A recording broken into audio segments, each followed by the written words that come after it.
I didn't coin the phrase place-based learning, but I did help to popularize it.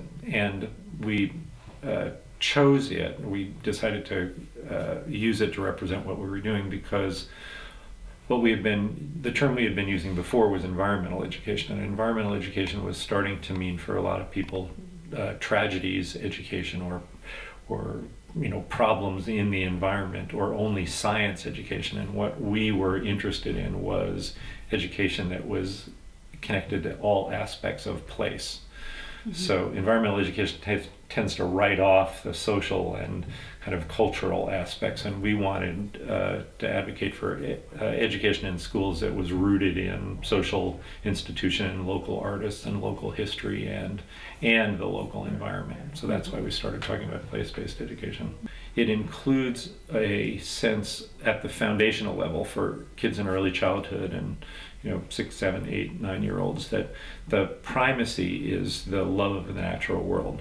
Is that they have to kind of learn to love the natural world before they're asked to save it. So the Wild Child program that Burrenbeo does, I think, has exactly that kind of feel. What you want to do is experience the joy and the beauty and the ability to run free aspects of the Burren. And then as kids get older, then you're going to start to get them involved in the flora and the fauna and the more scientific aspects. And then as kids get a little bit older, you're going to start to get them involved in environmental protection and preservation and building walls and doing those things that actually contribute to the healthy ecology of it. So there ought to be a nice developmental progression there, and it seems like that's what the programs that Burrenbeo has created are doing. Difficult issue is that there is an urgency in terms of climate change, but it's counterproductive to impose that urgency too early on kids.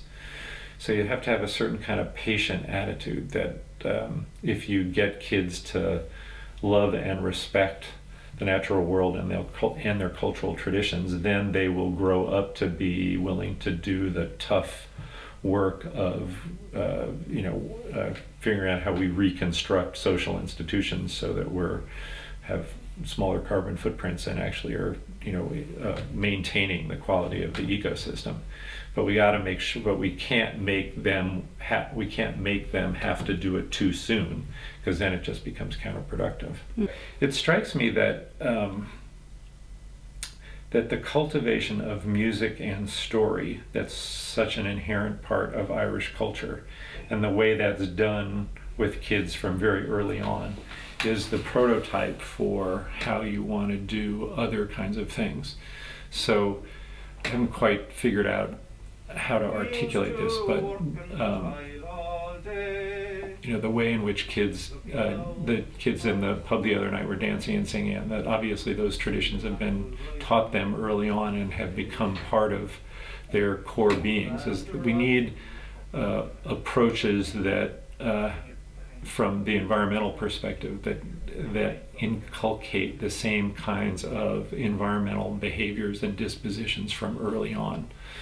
And so, and we need to, provide opportunities for kids to be out playing in the landscape. I've loved watching kids as I've been on the Burren, watching them naturally want to hop across the pavement, right, in the Burren, and so that's a really healthy kinesthetic development act. We've tried to turn schools into supermarkets that are homogenized so that they're the same everywhere, and what we really want is to turn schools into farmers markets that draw on the richness of all the local food producers and cultural tradition providers in any local community.